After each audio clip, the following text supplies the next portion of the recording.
pensar no tens o teu telemóvel lá? Tem. Não, vê no relógio, quando estás a pôr no telemóvel, que horas é que são? Opa, são 11h06. 16, pronto, mais ou menos, se conseguimos uma hora, um bocadinho menos de uma hora, um bocadinho mais de uma hora. Tranquilo. Se ficarmos aqui por aqui a falar, melhor. Mas pronto, e o que estava a dizer ao bocado, como o Shaquille O'Neal estava a dizer hoje, vi uma entrevista deles, do pessoal todo, do Dwayne Wade e isso tudo, disse tipo, olá, a cena é que eu cresci a ver gajos que conheço hoje que são cotas, tipo o Julius Erving, o Jordan, não sei o quê. Por isso um gajo como o Kobe, tu nunca imaginas que esse gajo vai morrer. Pá, não, nunca me... A cena é essa. Dele, porque tipo, era um gajo imortal. Tipo, o imortal é imortal sempre porque é uma lenda, mas nós era algo próximo. Porque, como estás a dizer, um gajo era chaval na adolescência e tudo. Um gajo via Allen Iverson, Kobe Bryant, tipo, e depois era Kobe e Shaq. Um gajo tipo, curtia mesmo essas cenas, vivias a cena do basquete, a cena de basquete. E opa. E são atletas, tipo, eu não me lembro nenhum que faleceu. Não me lembro de um atleta que eu curti que faleceu. Artistas, um gajo nem é naquela. Tipo, morre o Kurt Cobain e o caralho. Tipo, já sabe, já anda nesse meio das drogas e essas merdas todas. Um gajo já está quase à espera. Morre o Michael Jackson, já era um gajo marado. Ficas surpreendido, mas nesse meio artístico surpreende menos.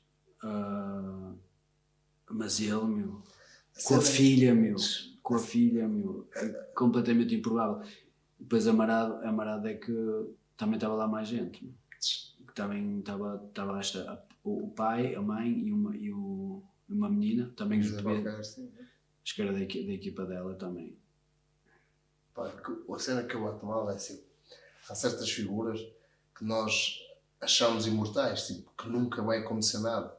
Tipo, são seres humanos como nós, e não é que nós ponhamos acima de nós, mas um gajo olha e às vezes encontramos certas semelhanças nas pessoas e inspiram-nos de certa forma, e nós achamos que aquelas pessoas vão durar para a prosperidade. E quando acontece, quando eu vejo a notícia que Kobe faleceu, tipo, foi algo que realmente me marcou, porque eu comecei a admirar ainda mais o Kobe após ele ter deixado o basquete, porque eu, como vejo muitos vídeos motivacionais para me dar mais força para o meu estilo de vida, um dia vi um vídeo do Kobe em que ele estava a descrever um pouco da sua história, do percurso dele pelo basquete. Ele estava a dizer que num torneio, quando tinha 12 anos, aqueles torneios de miúdos, ele foi o pior jogador nesse torneio, marcou 0 pontos. E no fim desse jogo, o pai dele disse: marque 0 pontos ou 60, eu vou-te amar da mesma. E ele, a partir desse dia, meteu algo na cabeça, que ia fazer mais do que os outros para ser o melhor.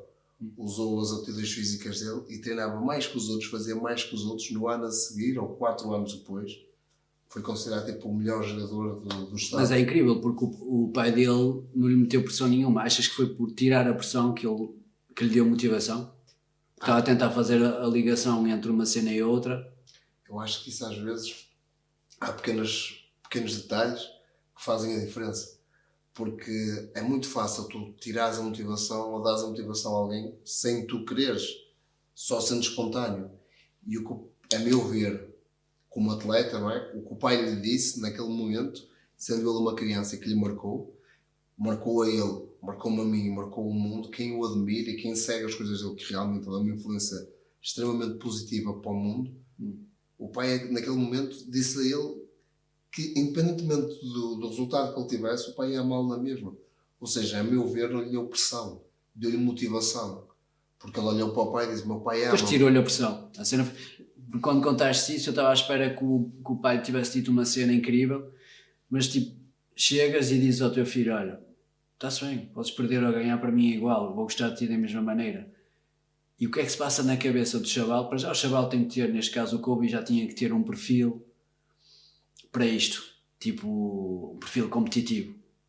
Mas o que é que se passa na cabeça de um chaval de 12 anos para pensar assim: tchau, meu pai disse-me isto, caguei, olha, a partir de agora vou arrebentar tudo. Eu acho que isso às vezes é mais aquilo, é um incentivo. Há duas formas de incentivar as pessoas, porque nós nunca sabemos o que vai dentro de cada um. Eu acho que naquela forma o pai incentivou-o a ser o melhor de sempre. Ele, independentemente do meu pai, deu-me eu não sei o que ele sentiu, mas no meu caso, não é? Eu a ver de fora. Ele olhou para aquilo, ouviu aquilo, sentiu aquilo e disse: não, eu posso ser muito mais do que isto.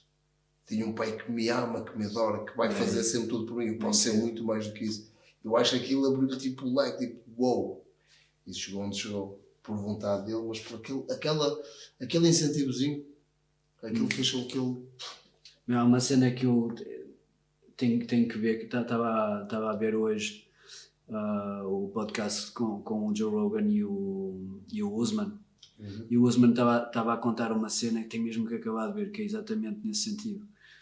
Estava a falar de uma conversa que teve com o Tyson e estava-lhe a explicar qualquer cena do género, que há dias que estás nos treinos e que te sentes mesmo tipo uma merda, tipo estás a fazer um sparring qualquer e não está a correr bem e o gajo com quem tu treinas até está a dar coça e tu de repente sabes que o teu combate é daqui a 2 meses e tu eu não estou bem e não vi o fim disso, estou mesmo curioso para ver o que é que o Tyson disse, porque ele estava a dizer que o Tyson disse-lhe uma cena que mudou mesmo a visão dele. Tenho mesmo que ver essa cena, que fiquei mesmo curioso de saber o que é que o Tyson disse. Mas tu viste aquele documentário do Tyson quando ele está com as pombas e tudo lá em Nova York? Já ouvi falar. E fala daquela cena do medo que se tornou assim numa frase que ele tipo, quanto mais se aproxima do ringue menos medo tem, mas que antes está apavorado, que sonha que o gajo vai arrancar a cabeça, que vai espancá-lo. Viste isso? Eu não vi, mas ouvi o texto que o Mike Tyson incrível esse texto. Que todos os combates que teve sentiu sempre medo. E que ele é um peso pesado que ficou para a história do desporto. O Tyson é um ícone do desporto.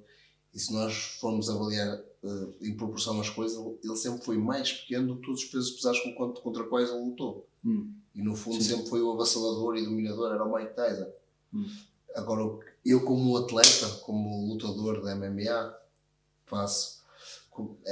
a luta é constante na minha vida em todos os sentidos, mas no termo específico do sparring, do treino, preparação física, preparação mental, alimentação, dieta, tudo o descanso, a meta pela qual eu me guio é que nenhum atleta está 100% todos os dias. E quando nós estamos a 100% é top, porque nós sentimos os donos do mundo. Mas quando tu não estás a 100%, aí é que vês a diferença daqueles que conseguem dar o próximo passo e dos que ficam aquém. Porque isso que acontece é uma realidade. Às vezes estás no treino e é impossível haver, não vou dizer impossível, mas improvável que haja um atleta que chegue aos treinos todos e seja dominante, que domine as posições todas, que saiba sempre tudo, que vá a treinar e não leve um soco, que consiga pôr sempre o game plan dele em jogo, sempre a pôr em prática, sempre a sobressair em relação aos outros. Não digo que seja impossível, mas acho que seja improvável. E acho que é nos dias maus quando nós nos destacamos. Quando nós vamos lutar, e se cada um sente de uma forma diferente. A meu ver, eu como atleta, por experiência própria, a melhor luta é a primeira. Tu não sabes para o que vais, é uma adrenalina incrível, mas tu chegas lá, a partir daí, a sensação é sempre a mesma. Chegas tu onde estiveres, é sempre algo que é difícil tu explicar, se tu sentes. E depois há uma diferença quando tu estás nos grandes palcos. Há quem realmente pertence àqueles palcos e brilha mais do que nunca, e há outros que até brilham muito, mas nos grandes palcos acanham-se.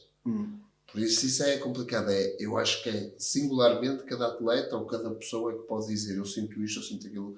Acho que não é algo que se possa qualificar no âmbito geral. Estava a te ouvir agora e fez-me lembrar uma cena que a maior parte dos gajos que eu conheço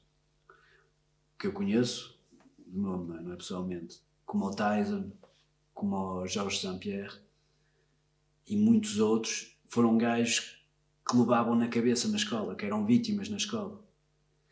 E, por exemplo, quando o Tyson conta isso, até faz sentido, mas tu foste o contrário. Tu nunca levaste na cabeça. Eu, a mim, por acaso, a luta estou-me a controlar. Acalmar. Mas achas que isso te dá alguma confiança? Que se calhar não tens nada no teu passado não tens essas cenas negras como eles têm, tipo, ei, já levei na cabeça. Isso é o que eu digo. Eu tenho uma coisa que é boa, não é? Para mim eu considero sempre boa, às vezes é boa, às vezes é má. Mas a maior parte dos atletas, porque eu conheço, não vou dizer os que eu não conheço porque não acompanho, ou não conheço tão pessoalmente como as que vou descrever no geral, não são todos, mas no âmbito geral, têm de aprender a andar para a frente. Que a maior parte das pessoas muitas vezes tem medo de apanhar. Então, como tem medo de apanhar, não vai para a frente para bater. E no meu caso, eu tive que aprender a recuar. Ainda hoje aprendo a dar um passo atrás, a levar um soco e a respirar para dar dois. Porque eu antes levava um soco e no momento tinha que dar 3 ou 4. Não esperava pela situação e talvez isso possa ser influência do meu passado, não sei, mas as minhas artes marciais fizeram-me realmente acalmar e avaliar melhor as situações, porque quando eu era miúdo, como sabes, qualquer motivo, não é? Era diferente, as situações eram diferentes, então tinha que me valer da minha força.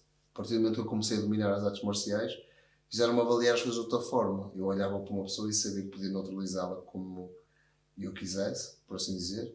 Então tinha mais calma. Só em último recurso é que usaria a força, mas a calma passei de 8 para 80, graças a Deus. Ainda bem. Ainda para mais aqui no Porto houve uma altura que estava mesmo pesadão. Mas o que é que eu ia dizer, meu? A cena, por exemplo, eu estava a pensar agora naquilo que isso te trouxe bom e naquilo que pode ter de negativo. E o que eu achei incrível no teu início, nos primeiros combates, é que não sei se começaste pouco depois ou na mesma altura com o meu primo Paulo. E o meu primo Paulo, toda a gente sabia que era um gajo que tinha altos skills, sobretudo em jiu-jitsu na altura, em relação ao nível de cá. E acho que estava tudo à espera que ele fechasse o tasco. E perdeu os meios todos dele. Ou pelo menos não estava ao nível dele quando combateu. Estava mais acanhado, ou parecia mais acanhado, não sei o que se passou na cabeça dele, que eu nunca falei com ele sobre isso, é de falar. E contigo foi quase o oposto. Foi tipo o chaval arruaceiro que chega no ringue e não quer saber e que vai mesmo para andar ao estouro. Não foi? Yeah. Estavas mesmo a cagar, que só querias rebentar o gajo. A cena é, a meu ver, a experiência que eu tenho de luta, a esta altura, 70% é o coração, 70%, 30% são os skills. E realmente é verdade, quando eu comecei a fazer o jiu-jitsu, foi a primeira arte marcial que eu pratiquei a sério. Foi o Sori, o meu brado, a história já lá, o teu primo já treinava lá. Éramos todos atletas do clube, foi o meu mestre. E davam-me o Rambo e uma data de pessoas que praticavam já o jiu-jitsu, Pedro Pinto e tudo mais. E então quando eu cheguei lá eles já treinavam e eu comecei a treinar. Depois surgiu a oportunidade de lutar, fui lutar e quando eu fui lutar aquilo, opá, é o que eu te digo, a minha primeira luta foi incrível. Conta quem é que foi a tua primeira luta, eu não me lembro. A minha primeira luta foi contra um rapaz que é o Ricardo Branco, que era da equipa RS Team. E passado quanto tempo é que combateste contra o Champion, não sei o quê? Já não sei como é que é o nome dele. O gajo que veio do Brasil. O Marcos Santos. Sim. Eu lutei contra o Marcos Santos. Foi o quê? O teu quinto combate? Quarto combate? Para te precisar, eu acho que o Marcos Santos, não quero errar, mas para especificar em tempo de luta, que é melhor, eu comecei a competir em 2008 e lutei com o Marcos Santos em 2012, 4 anos depois. E o Marcos Santos na altura era um gajo com um nível muito alto, mas o Kleber tinha uma coisa fantástica, além de um bom treinador, para mim é das pessoas com o melhor chão que eu já vi. E ele levava muito os níveis de confiança do atleta, que é muito importante. E eu naquela altura fui lutar com o Marcos Santos tinha mais tempo de faixa preta do que eu de jiu-jitsu. E eu nem sequer estava com... Mas é isso que eu não percebo. O que é que o Kleber viu?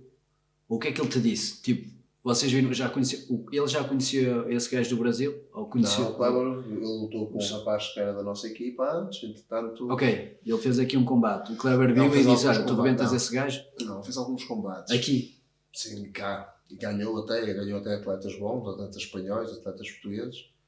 Mas como é que surgiu a luta com o Marcos Santos? Mas o que é que eu quero saber é o que é que o Kleber te disse a ti quando viu esse Marcos Santos, o que é que ele disse? Olha, tu rebentas este gajo. Como é que ele te motivou? Como é que a ti, como é que tu tiveste vontade de combater contra ele? Não, porque a situação surgiu-se dessa forma. Havia um rapaz que treinava com o Marcos Santos, que era o Hélio, e cogitou-se de ele lutar contra mim. Porque ele era o meu peso, o Marcos Santos, nessa altura, era mais leve. E nessa altura eu não dominava tanto, nós não dominávamos tanto o corte de peso, aprendemos mais tarde, porque era uma altura embrionária, por assim dizer, do MMA cá. Então não estávamos assim ao nível de corte de peso e tudo mais, apesar de tecnicamente já estarmos bem. Essas técnicas de corte de peso, alimentação, recuperação de peso, reposição de peso não era tão forte como agora. E então eu era mais pesado e isso cogitou-se a situação do Hélio lutar contra mim, num evento que ia ser do Manuel Neto. E o Kleber disse-me, olha, o Hélio quer lutar contigo e tudo mais.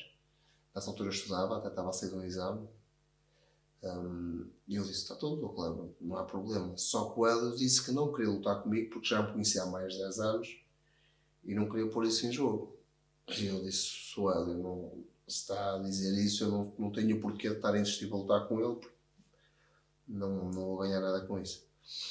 E o Marcos Santos insistiu e disse, não, tem que lutar. E então, na altura, o Sónia e o Kleber disseram, então porquê que não lutas tu que falta? E depois começou-se a gerar isso. Ele fez um vídeo que depois retirou. E quando ele fez isso, e o Kleber, tipo, o que é que... Kleber tinha uma forma... Estava-se bem para ele, era evidente que tu tinhas hipótese. Era, a cabeça dele era tão claro como a água. Diziam-me, tu vais chegar lá. Ele tinha uma forma muito peculiar de motivar os atletas. Mas o que é que ele viu? Que tu eras, por exemplo, melhor que ele no striking? Ou como é que era o striking dele? Eu não conheço muito forte strike. Não, era? Também Marcos Santos era, porque ele acho que tinha sido luvas de ouro. Então era mesmo polivalente. Ele era polivalente. E era bom wrestler e tinha bom chão. Mas eu estava certo que eu ia ganhar o Marcos Santos. E foi esse combate que... Mudou a minha vida, de certa forma. De certa forma não, mudou mesmo a minha vida. Foi um bom atleta, um dos melhores atletas com o qual eu lutei até à altura. Muito, muito bom, um chão muito bom, muito técnico, forte e tudo mais. Mas eu, graças a Deus, preparei muito bem para aquela luta. O Kleber treinou muito bem, treinou-me os aspectos todos da luta, que podia ser as situações de vantagem, as situações de desvantagem. Então cheguei à luta esclarecido para tudo que pudesse acontecer. Quase tudo o que aconteceu na luta, nós já sabíamos que provavelmente poderia vir a acontecer. As situações más que poderiam vir a acontecer, que realmente aconteceram, graças a Deus eu consegui dar a volta por cima e vencer com clareza. Foi o que no segundo round? Que no segundo round. O canto dele tirou a toalha. No segundo round. Pois já não me lembrava, eu vi os vídeos na altura, mas já não me lembrava assim de que foi há 8 anos atrás. E depois o que é que se passou? O que é que foi a próxima cena? A próxima cena, a partir daí, foi um ponto de viragem na minha vida. Porque o Kleber sempre me disse, tu podes ser lutador e ver da MMA. Eu na altura estudava, estava na universidade a tirar Direito, mas não era assim tão esclarecido em relação ao facto de poder ou não realmente ver da MMA em Portugal. O Kleber dizia, tu és bom atleta, tu podes ver da MMA. Entretanto, nesse ano, em 2012, eu fui fazer uma luta no Brasil, uma luta boa, com um atleta que depois foi para o UFC, e hoje em dia é um bom amigo meu. E o Kleber disse, não lutaste tão mal assim com ele era mais pesado, tu podes ver da luta. E eu fiquei, acendeu-me alguma coisa, mas sempre com algumas reservas. Entretanto, nesse ano, depois de lutar com o Marcos Santos, recebemos a proposta para ir lutar à América. E fui lutar aos Estados Unidos, no evento da UCMMA. Foi aquilo que foram vários portugueses, não? Fomos vários portugueses. Estava para ir o Gael e não sei o quê? Exatamente, fomos... E como é que correu esse? Já não me lembro.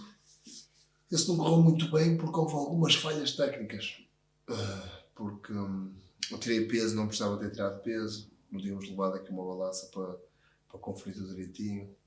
Entretanto, eu fui lutar muito abaixo do peso. Já não ia lutar porque estava abaixo do peso. Tive uma gastroenterite lá, ou seja, não lutei no meu melhor. Infelizmente a luta correu mal, mas não lutei no meu melhor. Se eu tivesse a 100%, talvez as coisas fossem diferentes, mas... Pá, eu pessoalmente essas merdas de cortar peso e não sei o quê, não é que seja contra, mas acho que... E cada vez mais vejo gajos como se viu agora o Conor. Agora chegou e está-se bem, não, vou combater a... Não sei o que é que corresponde, mas era 170. São 77 quilos. 77. E ficou tranquilo, o Cowboy igual. E vê-se o Darren Till também subiu logo, teve um início fixe no UFC, mas mal começou a perder. Quer dizer, normalmente vê-se isso acontecer em pessoa com mais idade, mas ele disse tipo, que já não estava a aguentar a cortar peso e não sei o quê. Eu sei compreendo a vantagem de chegares e estás contra gajos, contra quem possas ter alguma distância ou não sei o quê, tentar ter uma vantagem física através desse corte de peso e não sei o quê. Mas eu ouço cada vez mais gajos a dizer que isso é um desgaste não só físico mas com mental. Sabes que tipo, já fizeste o teu campo todo e vão chegar aquelas 2 últimas semanas em que começas a cortar e é que, tipo aquela última prova, tipo foda-se, cortar peso e não sei o quê, e já é uma preocupação, para além do combate tens outra, percebes? Acrescentas uma preocupação à tua cena. Eu, pá, estou assim um bocado, não sei bem o que pensar disso. Isso é assim, isso há mais aquele mito, entendes? Hoje em dia, a maior parte das pessoas, eu inclusive, cortam peso. Se cortam mais ou menos, isso é o que difere. Por isso é que muita gente deixa de fazer uma categoria porque não quer sofrer muito para fazer essa categoria e faz uma acima, sofre na mesma, mas nem tanto. Porque isso, para tu perderes peso, tens de ter uma cabeça forte. Porque há alturas que custa, dói mesmo, tu sentes no corpo, é a realidade. E nem toda a gente tem essa disposição física e mental. Tu tens de ser regrado e nem toda a gente consegue ser regrado. Tens de comer de uma certa forma. Tens que ter tudo programado. Aquilo, se falhas um milímetro, o peso já bate de outra forma. E é por isso que muita gente sobe a categoria porque não sofre tanto. Mas isso, poucas pessoas, não digo que seja... Eu não vou estar aqui a dizer que não há nenhuma. Poucas pessoas lutam com o peso do dia-a-dia. Uma dada altura, havia um lutador do UFC, que era o Frank Edgar, que chegou a ser campeão, lutava com o peso do dia-a-dia, aquele de 70 kg, ele lutava com 70 kg. Mas também a diferença de estatura dele para os outros era grande, ele era mesmo mais pequeno que os outros. Mas ficava a perder com isso. Mas nos 70 kg ele lutou e foi bom, foi campeão, até que começou a descer de peso. Agora, o que difere é, por exemplo, o Darren Till é alguém alto, ele é um lutador alto, tem uma envergadura boa. Só que se calhar não gostava de tirar o peso, porque uns têm mais facilidade em tirar, outros menos. Há poucos lutadores, para não dizer nenhum, não é? Porque deve haver tirando os pesos pesados. Que não corta, sim, acho que corta, sim. Acho que quase toda a gente corta, nem que seja só um bocado mesmo. Aliás, viu-se neste último combate do que eu estava a falar entre o McGregor e o Cowboy. Mesmo sendo mais ou menos o peso deles, tiveram ali um certo cuidado e, aliás, foi o que o Conor disse em comparação ao primeiro combate que ele teve com o Nate, que sabia que podia comer e comeu mais ou menos tipo, tudo o que queria e estava-se a cagar e sentiu-se mesmo, perdeu logo aquela energia e sentiu-se assim pesadão e não sei o quê. E que no segundo combate contra o Nate já teve altos cuidados, mesmo tendo que cortar muito menos peso que em 145, cortou na mesma, cortas na mesma. Eu não sei qual é o peso dele normal, mas deve ser para 80, não sei. Sim, eu acho que o peso dele é 8, são 80 quilos, mas contudo isto é assim, nós no alto rendimento todos nós temos de ter sempre cuidado com o que comemos, porque isso tem um efeito... tudo o que nós comemos tem um efeito no nosso corpo. Se nós comemos muitos doces, muito sal, sódio em excesso, açúcar em excesso, provoca-nos moleza, ou seja, perdemos o gás mais rápido. Por isso é que por norma os atletas comem limpo. Não é só para dizer que se comem limpo e para serem secos. É porque realmente comes bem, temos rendimento. O teu rendimento sobe de 8 para 80. E provavelmente é essa arma, ou foi essa a falha dele numa luta, e depois talvez tenha sido a arma dele depois. Foi pelo menos uma das armas ou uma das falhas. Mas depois também foi aquela cena, foi em cima da hora, ele estava-se a preparar para um, depois apareceu outro, e o Nate é o que é, não se pode tirar o mérito ao Nate. Mas claro, em relação a essa cena do peso, depois também há outra teoria, não sei quem é que eu ouvi dizer isto, mas lembro-me de ver ultimamente exatamente essa cena que alguém descreveu, que já não me lembro, no José Aldo agora, no último combate dele, que ele desceu. Sim, que deixou e eu não sei quem é que disse, que a cena... Deixou uma categoria, porque estava a dizer duas. Sim, desceu.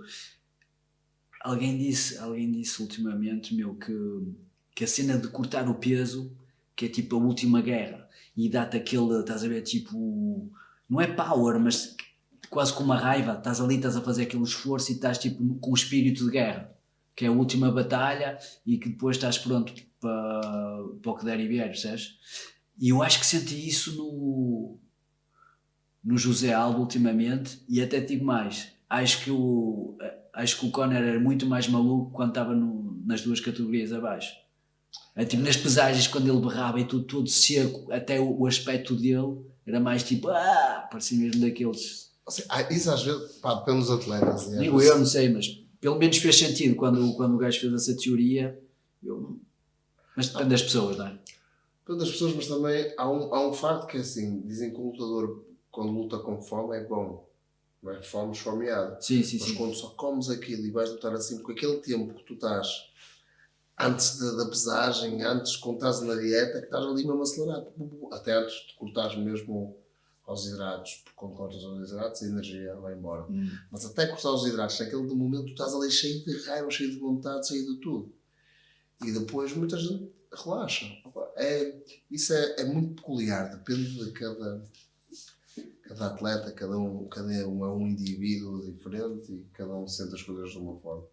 Eu sou apologista do corte de peso não exagerado, porque o exagerado tem repercussões depois, porque se a luta é mais duradoura, o atleta sofre, mas se for algo controlado, porque até acho que isso é uma meta que tu tens, tu chegas e estás e tu pronto. A esta altura tu aí, nesse âmbito, pensas, aí é como se estivesse a entrar no teu tempo e pensas, pronto, a partir de agora tenho que comer direito, tenho que fazer tudo direitinho, porque vou ter uma luta daqui a X tempo. Dá-te mais estrutura. Exatamente, tu chegas à altura, pesei-me, passei esta fase, agora vou relaxar, recuperar, vou pensar no meu adversário e tudo mais.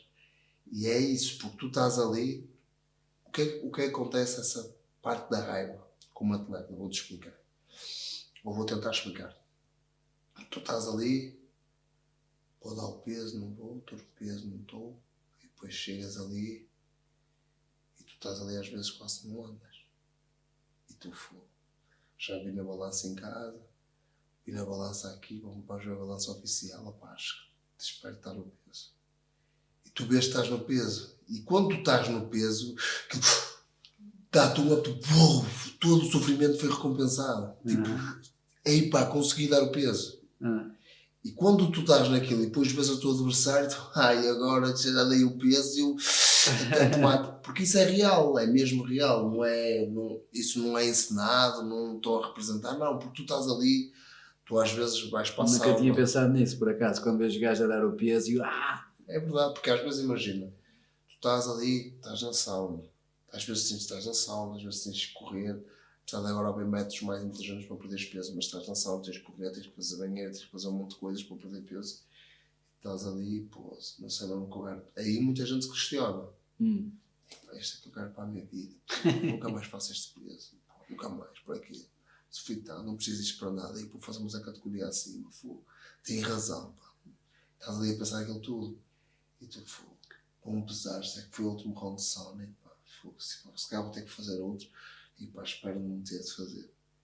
e depois tu, vou ler a balança, pá, que seja o último, e pesas-te, e quando tu estás no, tu, uou, tipo, meu, aquilo, estou no peso, estava ali o teu sofrimento, depois tens outra dúvida, mas esta balança será que está igual ao oficial? Opá, mas disseram que estava 100 gramas acima, mas será que é 100? Depois há pessoal assim a dizer, ei, cuidado que o oficial está não sei o quê. Não, porque Há essas merdas lá, tipo... tu por norma dizes, há sempre alguém que te ajuda a tirar o peso, uma ou duas pessoas, e essas pessoas é que sabem o teu peso, e essas pessoas é que estão-te a controlar, porque a tua cabeça já não está a ouvir muita gente, já não consegues falar muito, já não consegues ouvir muito, já não te queres chatear, então tens alguém de confiança que sabes que cuida de ti a toda a hora e que está ali para ti como se fosse ele, e essa pessoa sabe o teu peso e vai-te dizer se a balança está certa ou se está errada, e vai-te dizer, opá, pronto, há uma diferença de 100 gramas. E depois tu dentro de ti estás a pensar, será que são mesmo 100? Opa, é que eu tinha que dar este peso, mas estou aí no limite. Se não for a 100, opa, dei a 100. Se tiver a 100 a mais, vou ter que correr. Eu não vou correr. Eu não vou. E tu chegas lá e dás o peso, aquilo... É por isso que aquela sensação que tu vês dos gajos não é encenado, é real, é mesmo real, é mesmo uma coisa que tu sentes no corpo, tipo, uau, dei o peso, graças. Falar em sentir, o teu puto agora que fechou o Tasco no Japão. Grande posse, incrível. Como é que foi? Como é que é a cena dele, meu? Porque eu vazei daqui em 2008 e não me lembro dele. Ou lembro. Ele já tinha começado em 2008. Não? Em 2008 ainda não tinha começado a treinar. Ele começou a treinar, sem te querer mentir, entre 2009 e 2010. Mas já não estava cá, mas estava na ideia que... Mas ele estava sempre comigo porque ele estava sempre com o meu primo, com o Juninho. Ele é... Só não é a minha família porque não temos o mesmo sangue, mas estava sempre na minha casa. Vinha aí aos fins de semana, a gente ia lá aos perto de casa, eu passei e estava muitas vezes em minha casa. E estavas a dizer, então, ele já parava com o teu primo, é? O jogo com o meu primo Juninho, sim, são amigos de infância, ele, o Juninho e o Durão. E pronto, sempre meteu em minha casa, sempre convivemos. Eu estava na ideia que já o conhecia, eu já o via, ou como o meu irmão me falou dele.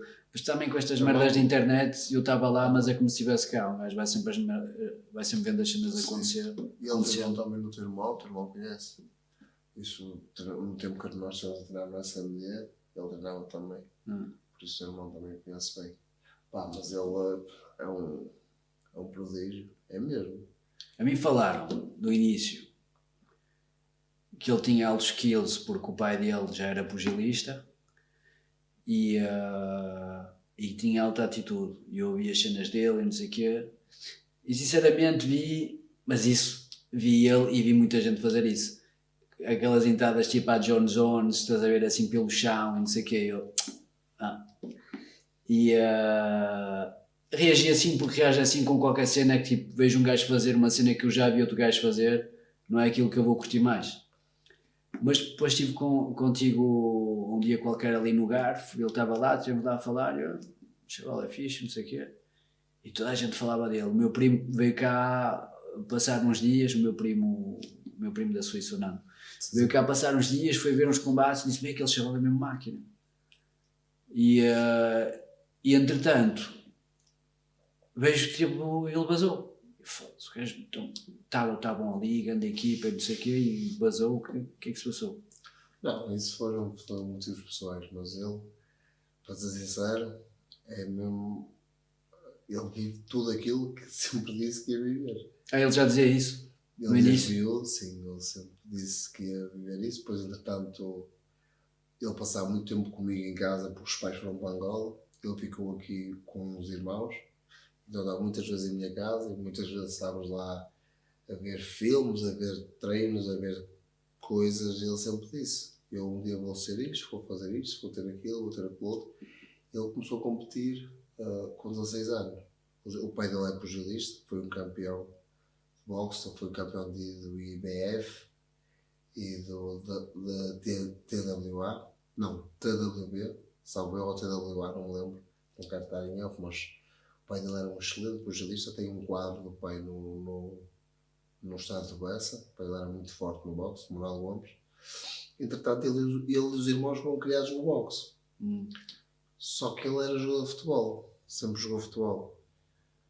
Entretanto, saiu do futebol e começou a treinar para lutar. E ele sempre foi alguém que se destacou. Mas para lutar o quê? MMA ou boxe? MMA. Mas isso como é que foi? Até para ti, tu começaste no jiu-jitsu, mas quando começaste no jiu-jitsu era já numas de combater MMA ou era só fazer jiu-jitsu? Eu comecei a fazer jiu-jitsu. Entretanto, comecei a fazer boxe e kickbox. Mas porque fazer boxe e kickbox? E foi estranho porque a minha primeira luta da MMA, como é que surge? Eu nessa altura ia fazer o campeonato de jiu-jitsu. Só que houve um problema, eu ia fazer o campeonato de jiu-jitsu em 2007, salvo erro. 2007 ou 2008. E houve um problema com a federação de jiu-jitsu. Então não houve campeonato dessa arma. Ia haver uma luta de MMA. E eu só ia lutar nessa gala, mais outras pessoas. Entretanto, o Kleber sugeriu-me de lutar MMA. Eu disse ao Kleber, eu não quero estar a lutar MMA porque eu não estou a treinar para fazer MMA, estou a treinar para fazer jiu-jitsu. Entretanto, o Kleber falou com o Sório e o Sório falou comigo. Eu disse, anda bem lutar, porque vais lutar com um rapaz que também não é muito experiente, está a estrear como tu, e tu treinas, vamos ver. Entanto eu fui. O que é certo é que o rapaz que eu fui lutar já tinha 2 ou 3 lutas e eu estava na minha estreia. Graças a Deus ficou bem. E a partir daí começou a minha carreira. Uma vontade que esquece. E o Capito foi igual? Começou com jiu-jitsu? Ou começou já, eu vou treinar jiu-jitsu para combater em MMA? Começou a fazer jiu-jitsu, mas fazia as artes todas, mas com a intenção de fazer MMA. Mas o que aconteceu com o Capito? O Capito começou muito novo, menor. Então o Capito começou no campeonato amador, que era o ADC, e foi campeão sempre. Invicto no ADC, bateu em toda a gente, ganhou os prémios todos do ADC. Começou com 16 anos sempre a ganhar. Entretanto, ele era muito novo e depois era muito leve. E era difícil arranjar lutas para ele aqui naquele peso, até que o Kleber começou a arranjar lutas para ele. Ele sempre destacou pela positiva, muito focado, muito forte, e muito ciente do que queria fazer e do que queria para ele. Sempre foi muito ciente. Apesar de ser miúdo, ele sempre teve focado no que ele queria e o que não queria. Sempre separou o trigo do joio em relação à prática desportiva. O que realmente acrescentava ao jogo dele, ele absorvia, e o que não acrescentava, ele sempre retirou. É incrível, não é? Isso que estás a dizer, estás a falar assim dele e faz-me pensar, faz-me lembrar outras pessoas que eu conheci ou de quem eu ouvi falar que rebentaram mesmo tudo, e é verdade que desde o início já tinham aquele objetivo na cabeça. Um deles é o Pilog, que tu conheces. Eu mal conheci o Pilog, começámos a... tipo, éramos mesmo obcecados pelos treinos e isso tudo. E ficávamos até 4, 5 da manhã a falar de dança e enviar vídeos e ver vídeos e o que é que este faz, o que é que este não faz.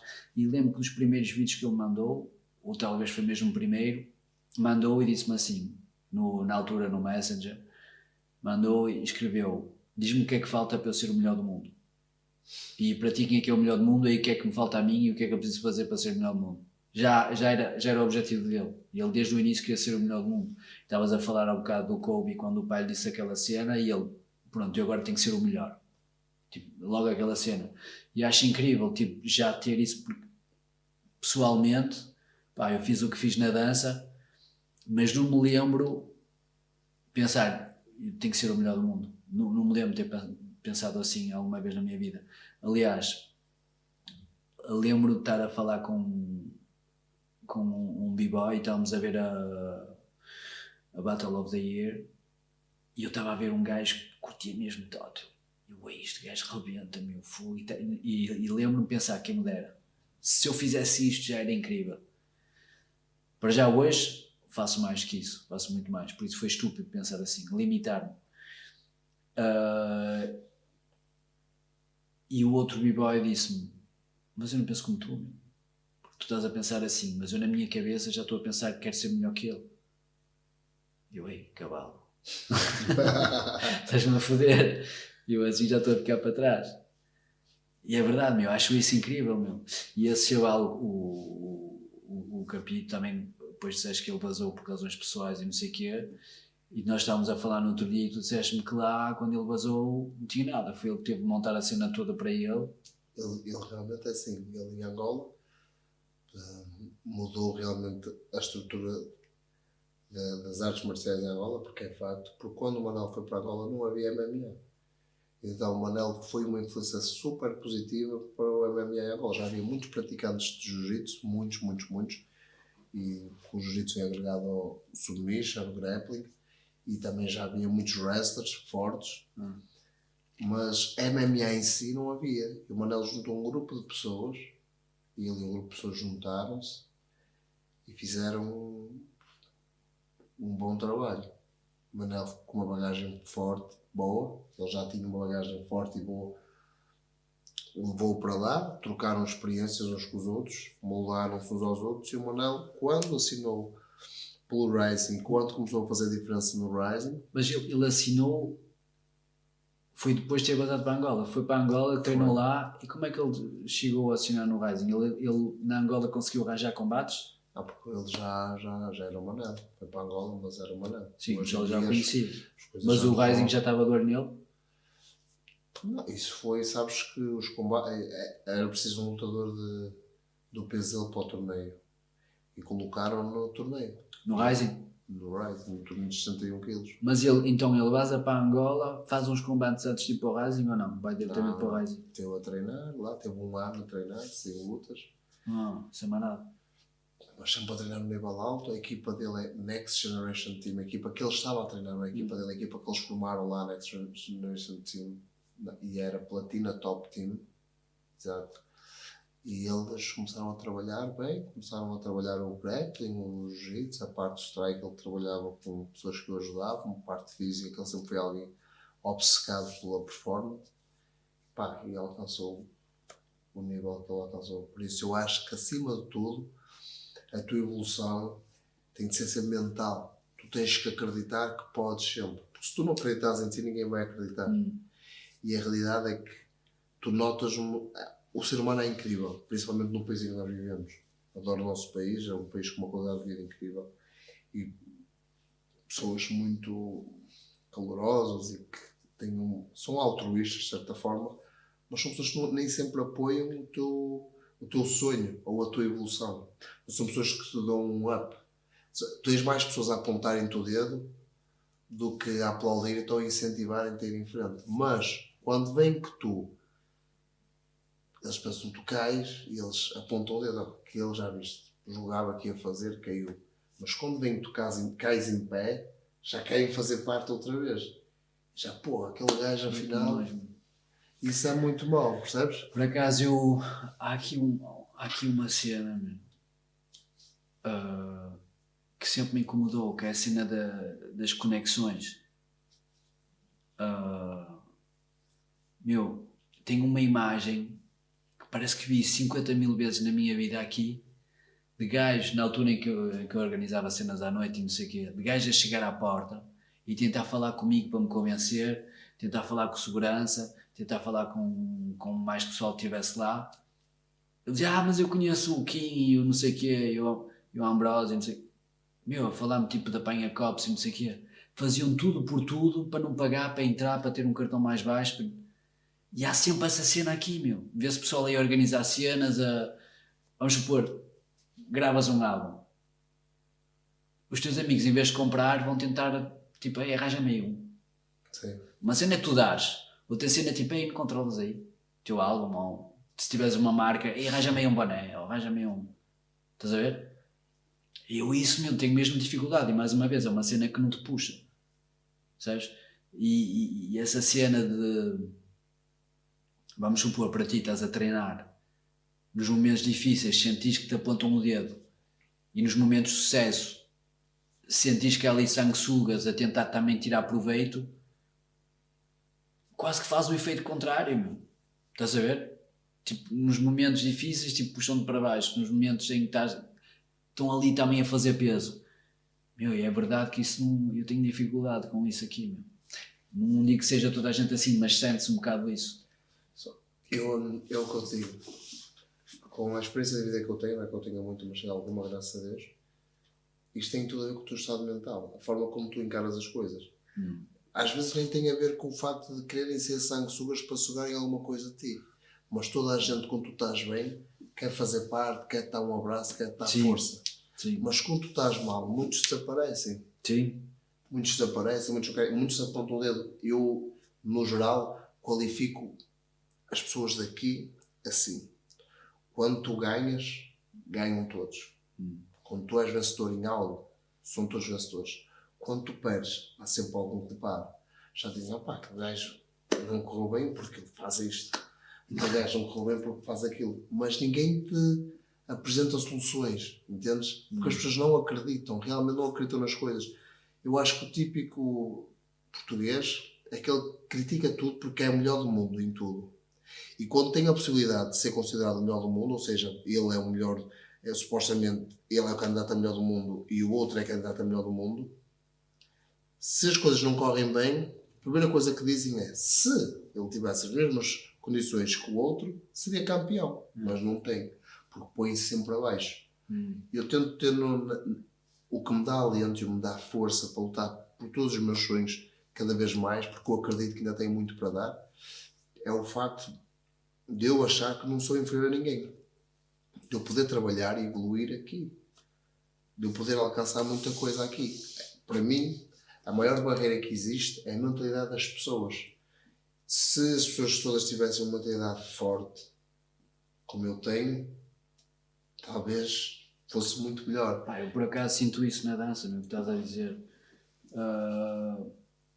Eu não sei se concordo completamente contigo na definição do típico português, mas o que é certo é que por natureza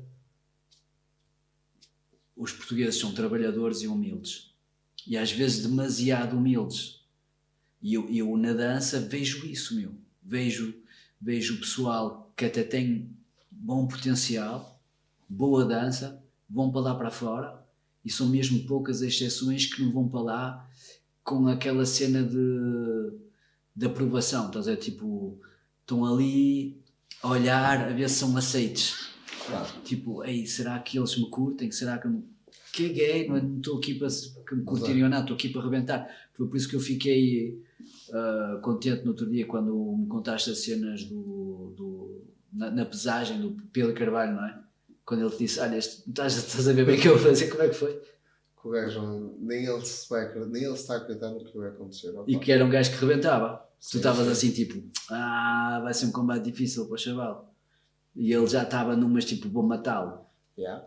E eu fiquei mesmo contente, porque não acontece todos os dias e acho que quem tem esse tipo de mentalidade, de facto, pode fazer a diferença. E como disseste, sim, mas super importante. Em relação ao que estavas a falar, dos b-boys, tu pensa assim, dos b-boys ou pessoal da dança, Sim.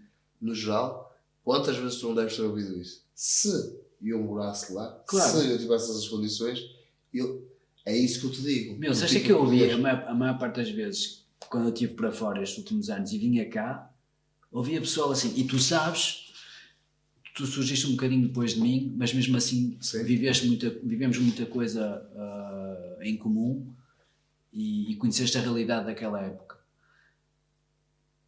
E para pessoas como nós, que vivemos essa realidade, um chaval que veio 10, 15 anos depois me dizer a mim, mas sabes que é complicado aqui porque não há nada, e não há nada, meu, quando o hip hop agora é mainstream, meu. Sim, naquele tempo havíamos nós e o pessoal usava-nos para andarmos calças largas. Não posso aceitar desculpas assim, mas é verdade que há sempre desculpas, não há nada,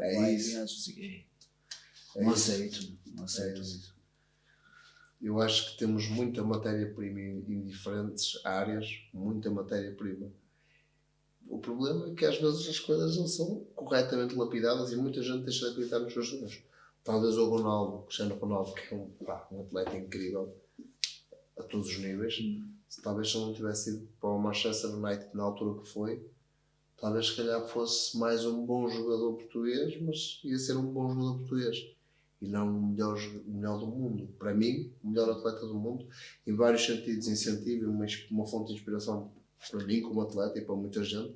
Tem uma vida metódica, é obcecado pelo que faz, procura sempre a perfeição e tu vês quem acompanha a carreira dele é um jogador com poucas lesões, está bem, trata bem dele, trata bem do corpo dele, pá. E talvez se ele não tivesse ido na altura que foi, talvez fosse só mais um bom jogador português, como há aí muitos, e não seria o melhor do mundo, como é. Meu, mas então, o que é que falta? Afinal, faltam condições e estamos a dar razão a essa gente? Não, ou é a mesma mentalidade? Estás a dizer, ele basou para lá e lá tinha uma mentalidade diferente. Nem sequer são as condições do Manchester United. Sabes em que sentido? Não tenho as condições físicas do Manchester United, mas vou-te explicar. Eu vou-te dar um caso, vou-te fazer uma analogia. O Manel. O Manel está na ACA, na Tailândia, e o Manel está incrível. Eu vi o Manel crescer. Eu vi o Manel no desporto e esse tenho muito orgulho nele. Tanto a nível pessoal, pelo ser humano que ele é um ser humano top. Quem o conhece e quem faz parte da família dele e do círculo de amizades dele, que não é assim tão grande, sabe que ele é um gajo top, mas como atleta. O Manel evoluiu. Ele já era muito bom. Por isso ele está excelente. Ou seja, porque onde ele está, sugam o melhor dele. Se ele é bom, eles põem-no muito bom. Porque ele treina até aquilo. E os gajos veem, não, treinas até aqui e está bom. Mais não, tu estás bom. E amanhã vai ficar melhor. E todos os dias eles dizem-lhe que é bom e fazem-me acreditar que é bom e realmente põem-no bom. E cá, o que tu ouves e o que tu vês é assim. Se formos falar sobre equipas de boxe, de MMA, de kickboxing, não vou pôr jiu-jitsu nesse círculo, nem o judo. Mas o que é que tu vês? Aquele é da equipa X. Aquele atleta de fulano Y. E aquele treina com fulano X e Balcano Y. E agora vou-te fazer uma pergunta e diz-me: quem é o treinador do John Jones? E agora esqueci-me dos nomes, meu. Pois. Quem é o treinador? Mas aquele que é. Como é que chama?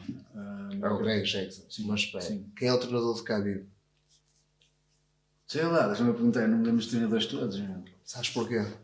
Porque o que é importante é o atleta. O treinador. Mas nesses dois casos, os treinadores são conhecidos. Não importa serem conhecidos. O head coach do Khabib é aquele com cara de mexicano. É mexicano, é o Javier. Sim. Mas não é o caso disso. Imagina. O que está aqui em causa é que o importante é o atleta. Claro. E o treinador é quem treina o atleta. É importante também, mas o mais importante é o atleta. Sim, sim, sim. E tu cá nem sempre vês isso, nas diferentes áreas. E tens o grande exemplo de um grande treinador que nós temos, que é top, que revolucionou o futebol, que é o Mourinho. Mas os problemas que o Mourinho enfrenta nas equipas, quais são? É que ele é sempre o special one, o number one. E é o mau. Porque aqui nós, quando o atleta vai se apresentar... Tu sentes isso aqui?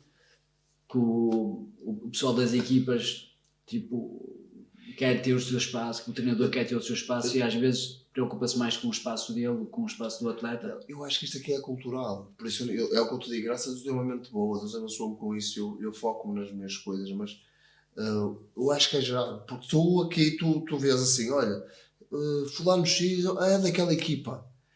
E tu lá fora tu não vês isso. É que tu próprio não... olha, como o John Jones tem uma equipa forte, a America Top Team é uma equipa forte, tinha os Black Zillions, que agora já não é o Henry Foot, são equipas fortes, mas tu falas do atleta. Como se chama agora do Henry? Henry Foot, a equipa dele, 360 qualquer coisa. Mas imagina, 360 knockout, uma coisa assim. Mas o importante é o atleta. E depois a equipa é que vem, o atleta representa a equipa. Percebes o que eu estou a dizer? Eu acho que isso é o principal entrave. Quando realmente a mentalidade mudar e pensarem no seguinte: cada atleta que as pessoas, ou seja, a equipa técnica toda tem que trabalhar para um atleta, para outro atleta. Se vão lutar 5 atletas, o importante foca aqueles 5 atletas. Se vão lutar 10, são os 10 atletas. E isso é algo... com o tempo vai mudar e aí nós vamos conseguir ombrear. Já ombreamos. Graças a Deus já ombreamos com atletas do mundo inteiro. Por exemplo, como é que está o nível português em relação ao nível espanhol, só para falar dos que estão aqui ao lado. Graças a Deus, acho que está no nível Eu acho que vi um espanhol no UFC. Acho que já vi vários italianos e um espanhol. Já teve, sim, mas no nosso nível eu acho que está muito bom em relação aos espanhóis. Temos muito bons atletas. Sim, estamos bom. Bem. É só a minha ótica, da minha ótica. Porque se tu fores falar qualquer. Tu, quando vais falar de um atleta, dizes: olha, naquela equipa X está lá. Mas tipo, qual é que. Há aqueles de X equipa. E quando tu vais falar de John Jones, vais falar de Khabib, vais falar de Daniel Cormier, vais falar de Georges St-Pierre e vais falar de Yoel Romero, de Kamaru Usman, de Tyron Woodley, entendes? De Manel Kape. E depois falas de Manel Kape, treina naquela equipa, o Woodley treina ali. É mentira o que eu estou a dizer? Não, é verdade. E como é que tu colocas as coisas quando falas de atletas cá de Portugal? Esquece o facto de sermos amigos, a nossa relação já somos uma relação de amizade, por isso está sempre, é diferente, mas se fores... Mas eu não estou, e é falha minha, eu não estou muito na realidade cá, mas é verdade que há muito aquelas cenas de grupos e de equipas e não sei o quê. É o treinador da equipe, porque tu vês assim, olha, os atletas de fulano, pode ser de boxe, de kick, de MMA, tirando, digo, o jiu-jitsu e o judo disso. Mas aí tu vês, porque já agora o jiu-jitsu funciona muito como equipa, tem um ou outro daquela equipa que se destaca, mas o resto tu vês, falando daquela equipa, pois é, treinar por aquele atleta, percebes? Eu acho que isso é que só esse problema é que tem que mudar, mas vai mudar com o tempo, não é algo que vai ser imposto, o tempo vai mudar e vais ver que ainda vai haver mais evolução, muito mais. Espero que sim. Espero que sim. Diz-me uma cena. Quando começaste jiu-jitsu, mas contigo não dá para fazer esse paralelo, porque já me viste treinar à tótil. Mas sentiste que o break trouxe alguma cena ou nada? Tu ainda fazes os moves. Para te ser sincero, quando eu comecei a fazer jiu-jitsu, na altura, mais o Sori, o teu primo Paulo e mesmo o teu irmão, que eu cheguei a treinar com o teu irmão, eles diziam, olha, ele até tem os moves, deve ser do break. A sério? Sim, mas pode, não sei. Acaba sempre por ajudar, porque o break tem uma cena fixe. Quando tu fazes como nós fazíamos na altura, tu continuaste a fazer, eu deixei de fazer, deixa-te mais destemido, porque o gajo tenta cada cena, tu não, porque tu ainda danças, mas nós dançávamos no chão. Claro. E o gajo tentava cada cena que eu hoje em dia pensava duas vezes, aí não me parto o pescoço aqui, ou ainda racha a cabeça, e um gajo fazia aquelas cenas mesmo, esquece. Tipo, olha, vou tentar. Hoje tinhas medo, amanhã tinhas medo, mas amanhã tentavas. E um gajo ficava a ver, e pá, como é que esse gajo faz airtrags? Fazes airtrags, fazes americanas e tudo mais, e o gajo, porra, como é isso? Pá, um gajo um dia vai, windmill e não sei quantos, e mete a cabeça, e o gajo, porra, vou meter a cabeça aqui, mas metia. E sentiste isso no jiu-jitsu, o pessoal é este gajo marado? Sentiste mais aquela relação, eu pelo menos foi o que eu senti quando comecei na altura, quando veio o pessoal da Nova União para aqui, eu treinei 2-3 meses no máximo. Sentia um conforto absoluto no chão. E via o pessoal assim, parado e não sei o quê. E houve outra cena que eu senti, e se calhar tinha a ver com o facto de estar num contexto familiar, tipo, estou ali, estou no chão, tenho os meus apoios, era a paciência que eu tinha no jiu-jitsu, não tinha pressa nenhuma, não estava ali a fazer força, não ficava aflito, sentia-me à vontade, percebes? Sentia-me à vontade. E como pode ser uma característica tua, o break, para fazeres a arm lock e tudo, quadril, dá tótil, é claro. Agora, para ser sincero, no meu caso específico, só estava mais destemido. Já tinha aquele contacto com o chão inconsciente. Imagina, eu já faço jiu-jitsu há 13 anos. Sou faixa preta. E só agora estou a pôr essa questão, porque nunca passou pela cabeça, mas desde o primeiro dia que fui, o facto de já estar habituado de dizer lá, o gajo estivesse a dar uma cambalhota no chão, fazer tantas cenas no chão, quando cheguei ali ao chão, realmente, já... Estavas à vontade. Eu já nem me lembro, para te dizer sério, não senti aquela... mas é cada um. Acredita que para uma pessoa, entre aspas, normal, ir para o chão, estar no chão, movimentar-se no chão, não é assim tão natural. Pode ser. Eu não sei se agora estou a colocar essa questão, sinceramente. Eu falo muito destas merdas com o meu irmão, até temos tentado ir ainda mais longe nessas perspectivas e até falámos em termos de método, na capacidade de armazenar uma certa quantidade de movimentos durante uma aula na dança, comparado à capacidade que as pessoas têm de armazenar movimentos numa aula de boxe ou não sei o quê, numa hora. E o meu irmão diz-me que é difícil, que estás a explicar coisas que não é básicas, mas que não podes fazer muitos moves, não podes fazer muitas sequências ou não sei o quê. E ele perguntou-me, porque pronto, também isso é a maneira de funcionar do meu irmão e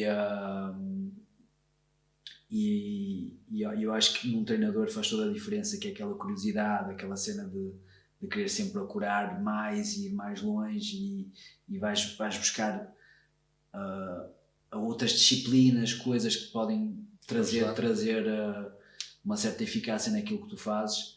E então pronto, tivemos essas conversas, falámos sobre isso e é verdade que em relação ao jiu-jitsu e ao break ele insiste e já me pôs lá a dar aquecimentos e não sei o quê, e depois fica ali a ver tipo, o que é que dá exatamente para aproveitar ou não, e eu acho isso mesmo interessante, da mesma maneira que acho interessante neste momento, e já estou a tal tempo para fazer isso, fazer yoga. Eu não sou usado esses fatos, mas é coisa boa. Mas a cena do yoga, para já, veio através do Rickson, de ver o Rickson a treinar, tanto o yoga como ginástica natural, e também pela cena de saber que eles fazem moves que eu faço, só que eles argumentam que aquilo é fixe para ti, que é fixe para a tua saúde, e não é por ser fixe para mim ou fixe para a minha saúde, é porque esteticamente ou a nível de dificuldade é uma cena que me vai dar pontos, ou uma cena que funciona esteticamente, e é por isso que faço. Por isso estou mesmo curioso a saber, tipo, ok, eu faço isto, já faço isto há anos, mas afinal o que é que isto faz ao meu corpo? E acho mesmo isso interessante, tipo, complementares aquilo que fazes com disciplinas diferentes e não sei o quê. Da mesma maneira que dizem que é bom, tipo, nunca quer dizer, é bom variares o teu treino, nunca manteres o mesmo treino, tipo, faço musculação de manhã, treino jiu-jitsu no início da tarde, treino striking no final do dia, e no outro dia fazes a mesma coisa, só que se calhar vais fazer wrestling em vez de não sei o quê, e é o que fazes sempre.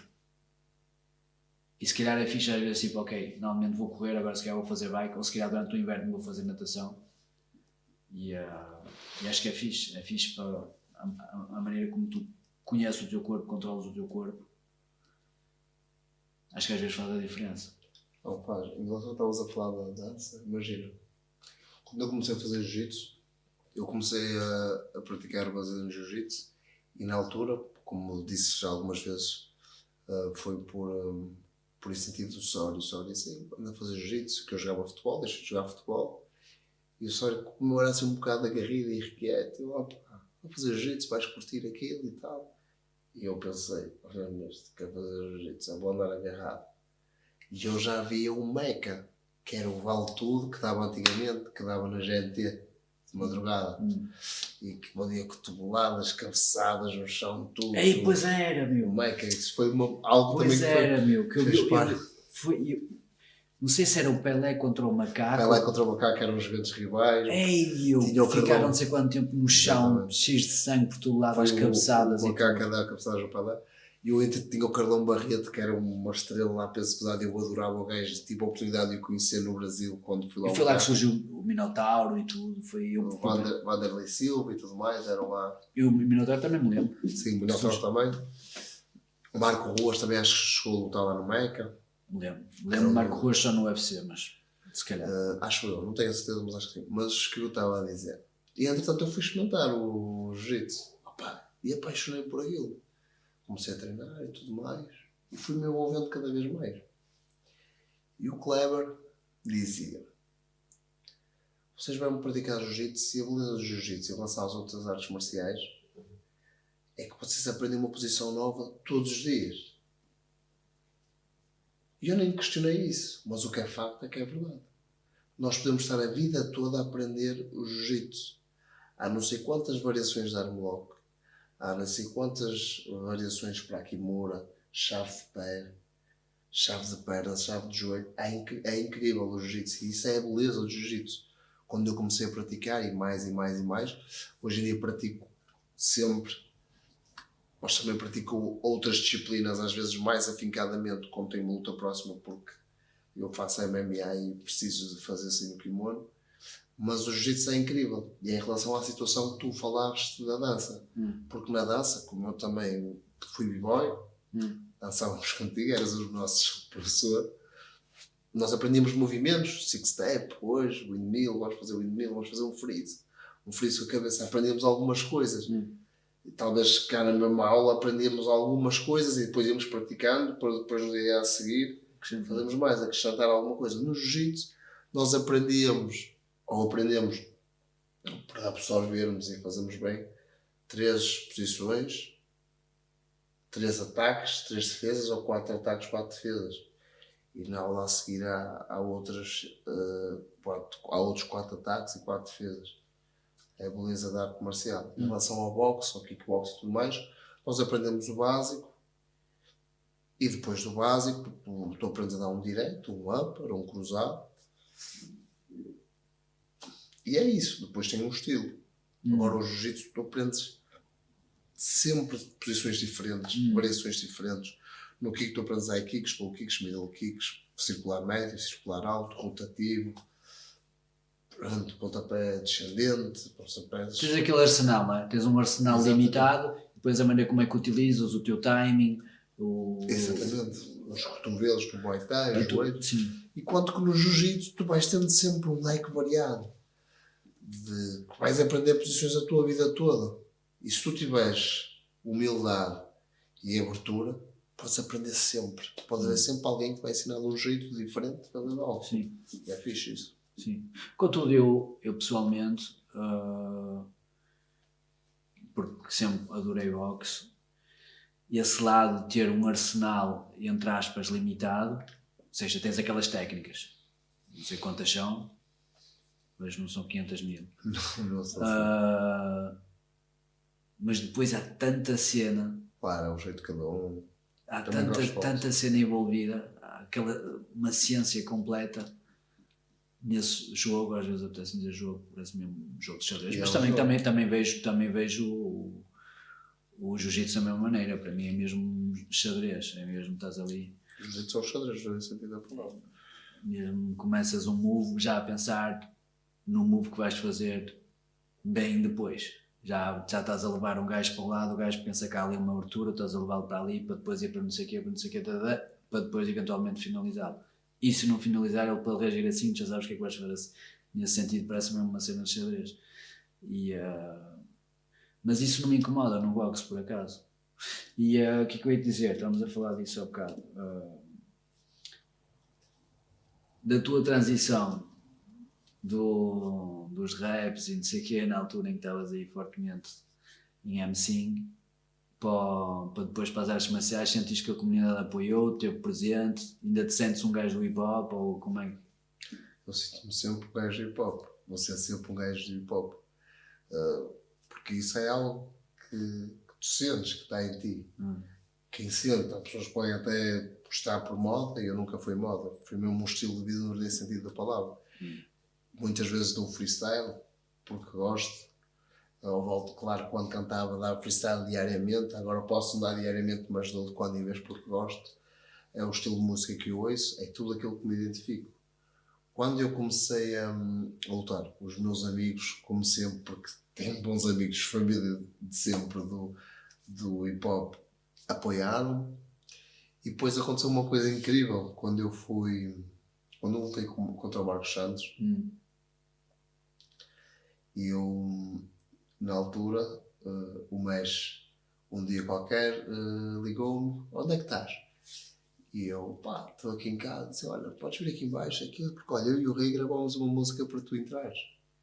Eu ia te perguntar como é que surgiu essa música, por acaso, incrível. E eu, a sério, eu e o Rei gravámos uma música. Olha, anda aqui, fomos ouvir no carro do Diogo, do Akira, primo do Pasta. Que é meu amigo de infância, nosso amigo de infância, desde sempre, brother. E um gajo, eu fui ao carro, opá, e foi quando surgiu a minha música. Meu nome é Falco, meio homem, meio máquina. E tudo aquilo que dizia na música tem a ver comigo. E pá, foi incrível. Bateste mal, não? Bati mal. Senti uma energia, uma cena incrível. Já sabias que aí ainda tinhas mais certeza de arrebentar o gajo. E acredita que nesse momento eu acordava de manhã, nessa altura, e deitava-me e respirava e fazia tudo. Acredita, com 100% de certeza que ia ser vencedor da luta. Nunca pestanejava, nunca foi fake, nada que eu disse. Uma vez um rapaz que era aluno dele e também tinha um blog de MMA, esqueci-me o nome do blog dele, e o rapaz disse: eu fui ver uma gala de boxe, fui fazer uma apresentação numa aula de boxe, porque eu estava nessa altura a dar aulas, foi o único período da minha vida que eu dei aulas. Agora preferi não dar aulas para me dedicar realmente à minha carreira. Já acho que fazes muito bem. Sim, porque é melhor para mim e para os atletas que poderiam vir sendo Sim, atletas. pessoalmente, não sei se é isso ou se não é, mas no caso do Nelson Carvalho, eu sempre achei que ele fazia demasiado coisas, meu. Tinha a escola toda dele a gerir, a equipa a treinar e ele a preparar-se. Pá, eu nunca percebi se ele teve mesmo assim, tipo um head coach ali para ele. Tive sempre a sensação que o pessoal que fazia o corner dele e não sei o que era o pessoal da equipa dele e que ele estava acima, por isso nem sei se as pessoas que estavam com ele tinham mesmo à vontade para falar nos momentos que era preciso falar, sabes? Mas pronto, não sei, estou a falar um bocado sem saber, mas foi sempre a sensação que eu tive e fiquei sempre com essa ideia que, pá, eu acho que o Nelson tinha mesmo um nível incrível e pensei mesmo que ele fosse parar o UFC e não sei o quê. E fiquei sempre com aquela sensação que, pá, foi se calhar por fazer demasiadas coisas, por isso acho mesmo que fizeste bem em cortar com as aulas e dedicar-te a 100%. Sim. Então eu depois estava a explicar, deixei não, fui lá fazer a apresentação porque ainda dava aulas nessa altura e estava esse rapaz. E ele disse: pá, vai lutar com o Marcos Santos, tu és bom de strike, mas ele é melhor de chão. Eu olhei para ele com toda a certeza do mundo, acredito, e disse: eu sou melhor que ele em tudo. E o gajo com 13 anos faixa preta, ou sei lá o quê. E ele o quê? Assim, eu sou melhor que ele em tudo. E ele: pronto, está bom. E graças a Deus nesse foi um dia bom para mim, fui abençoado e saí vencedor. Nada contra o Marcos Santos, respeito muito o Marcos Santos e desejo tudo bom. Foi algo que marcou de forma positiva a minha carreira, porque o importante é tudo aquilo que nós fizemos após a nossa luta, tanto eu como ele, porque isso é que define as pessoas. Não é uma vitória ou uma derrota, mas é aquilo que tu fazes. E o que eu estava a dizer, quando então surgiu a minha música, pá, foi incrível.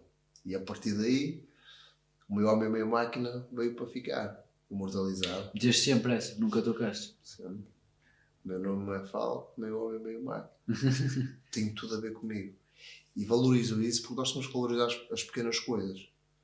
O Rei fez aquilo de coração, porque é meu amigo e queria contribuir de uma forma positiva. O Mesh fez aquilo de coração, porque é meu amigo e quis contribuir de forma positiva. E nenhum de nós, eu inclusive não sabíamos o que é que ia acontecer depois daquilo. Para onde é que as coisas iam dar. Tudo isto que vivo hoje em dia sou muito abençoado, agradeço a Deus todos os dias por isso. Era algo, quando eu comecei a treinar e a lutar e tudo mais, eu nunca considerei impossível, porque impossible is nothing, mas era improvável. Uma pessoa via os eventos top, mas almejava, mas não é que achasse impossível, mas e hoje em dia, graças a Deus, vemos isso. E agora diz-me uma cena. Se tivesses que fazer só mais um combate, contra quem é que era? Qualquer um. Pá, para ser sincero, não tem ninguém que eu... Não há um gajo assim... Por exemplo, eu estava a ver hoje com a cena do Usman e há aquele nome que volta sempre, que é o pessoal quer ter esse desafio na carreira deles, que é lutar contra o Jorge St-Pierre. Vês o Khabib, que é Kaz, ele aí, se St-Pierre voltar é contra ele. O Usman agora, que é mais do que contra o Conor. E aí sente-se mesmo aquela cena das artes marciais, e foi exatamente isso que o Usman disse hoje, foi é o desafio, e eu quero saber o que é que a minha luta vale contra a luta dele, porque aquele gajo fez tudo, aquele gajo para mim era mesmo número 1, e eu preciso de saber isso, é isso que quero, mais do que a pasta. Sei que se calhar combater contra o Conor, não sei o que, eu vou ganhar mais pasta, mas mais do que isso é aquela, tu nunca tiveste essa curiosidade, tipo, vês um gajo mesmo top, um gajo curto e pensas assim, como é que era contra este gajo? Sabes que a posição dele, que o Usman está a defender, é boa, porque imagina, o Usman hoje em dia, se ele deixar a MMA, ele foi um campeão dos welterweight, 77 quilos.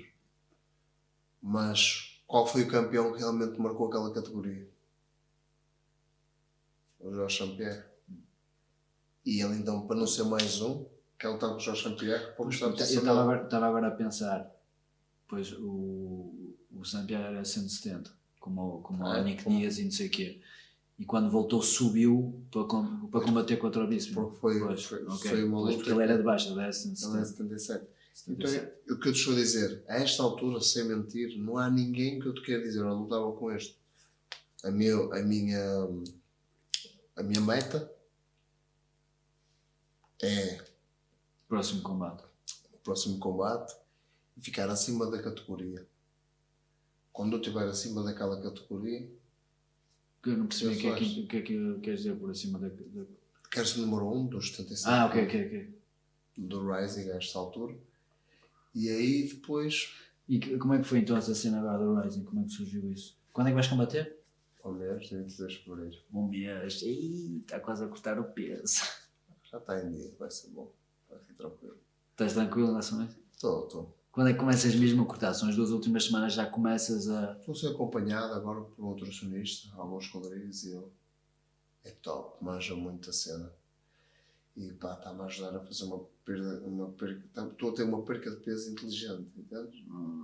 Tipo, tranquilo, sem aquele sofrimento incrível que eu já passei outra hora. Sim, mesmo, eu acho que estás a falar disso e na verdade este desporto ainda é muito novo, por mais que o pessoal já no boxe, não sei o que, já cortassem peso e isso. Eu estava há um bocado a falar do Nelson, eu lembro-me de ler um texto do Nelson antes de um dos últimos combates dele no Japão também, a dizer que já tinha passado por muito, já tinha feito muitas experiências e que finalmente tinha feito um corte de peso mesmo fixe e tinha corrido mesmo bem e não sei o quê. E no entanto, quando eu conheci o Nelson em 2008, parecia-me um gajo que sabia do que é que estava a falar. Pensas que naquela altura ele já corta o peso na perfeição. E passado quase 5 anos ou 6 anos, ele escreve isso, ei, já fiz tanta merda e só agora é que estou a fazer direito. E, na verdade, faz alta diferença. Faz porque eu, na minha última luta no Bellator, em Birmingham, fui acompanhado pelo Augusto Rodrigues na minha perca de peso e foi top. Não sofri nada. Nem eu acreditei na forma tão inteligente e tão fácil, tão natural como o meu peso caiu. Pois, porque era isso que eu estava a dizer, fazes na mesma parte de uma geração que ainda está a experimentar. Tipo, de certeza que já cortaste peso de não sei quantas maneiras diferentes, não é? Sim, aprendi a cortar peso. Agora corto de outra forma, mas quem me ensinou a tirar peso até à altura foi o Rony Marques, um amigo meu que está no Bellator agora, ensinou recentemente, e o Jorjão Rodrigues, que é um dos treinadores e atletas da Quimora da União.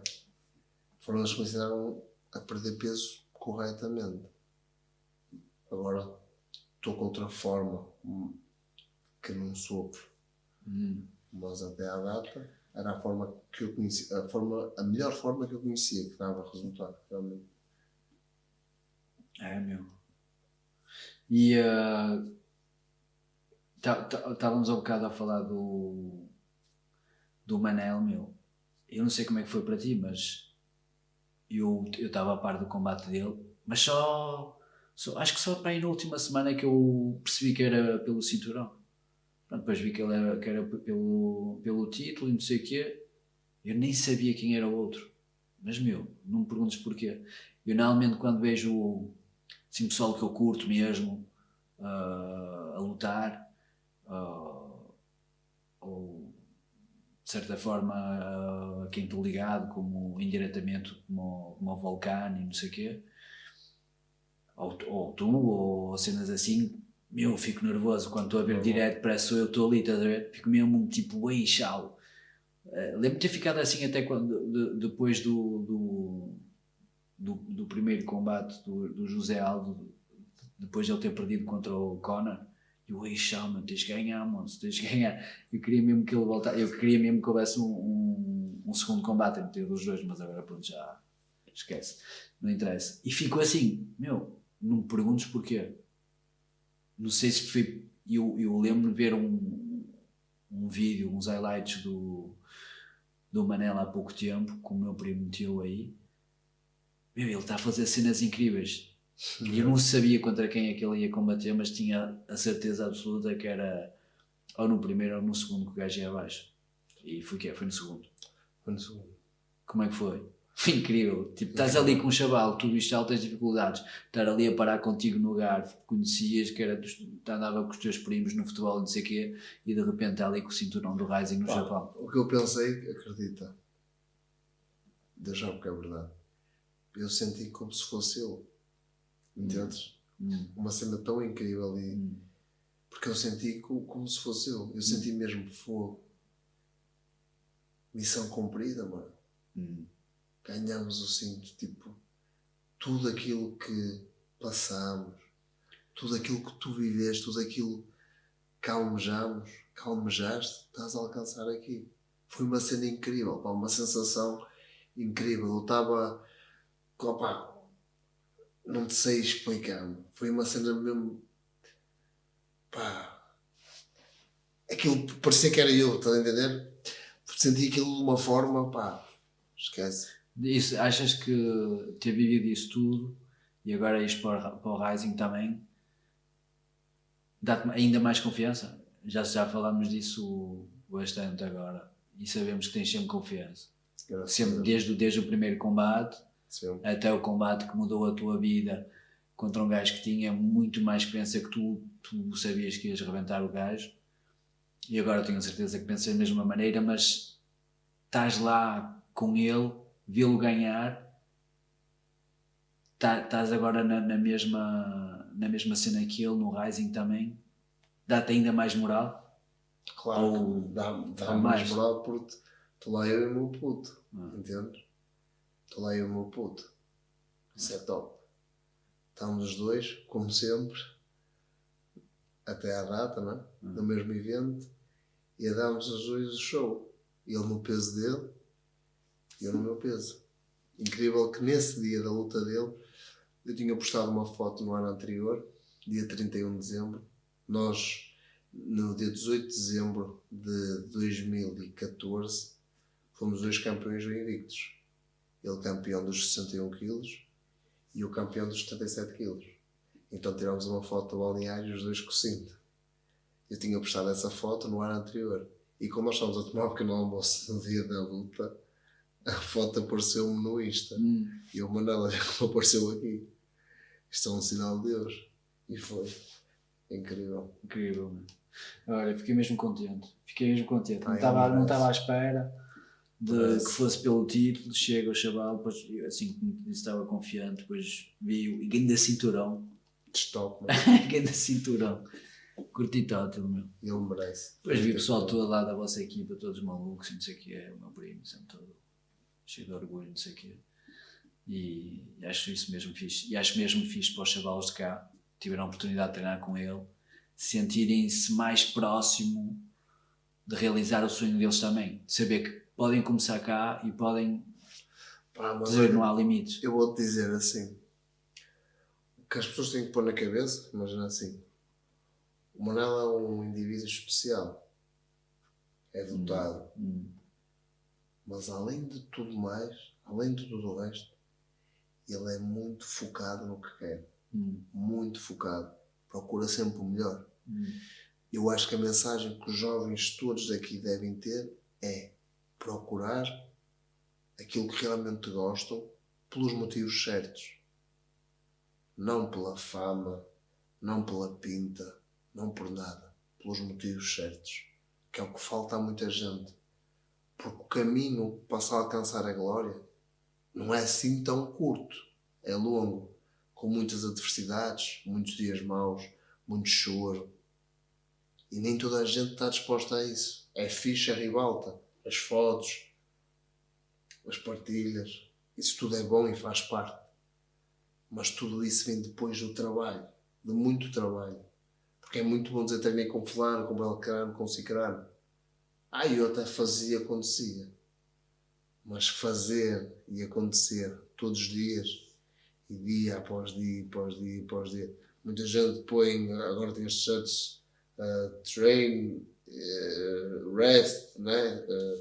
Que é tipo acorda, come, treina, dorme e depois repete. Mas quantas pessoas vivem isso? Se calhar a maior parte das pessoas que usam essa t-shirt não vivem isso, porque acredita que é duro. Claro que não. E imagina que isso, as privações que isso te dá é e vamos todos aqui, hoje não posso porque amanhã treino. E se tu fores, não rendes no treino amanhã. Então tu, vou depois. E nem toda a gente tem tempo, nem toda a gente quer realmente isso. E as pessoas têm de querer. Porque se as pessoas realmente quiserem, estão ao alcance de qualquer um. É isso. E o Manel é prova disso. Incrível, acho demais. Olha, Falco, obrigado. Vamos juntos. É tarde, depois um combate pela frente. Amém. Estamos aqui, primeiro episódio, meu. Foi fixe, olha. E vamos celebrar aí. Uma vitória. Tchau aí, moço.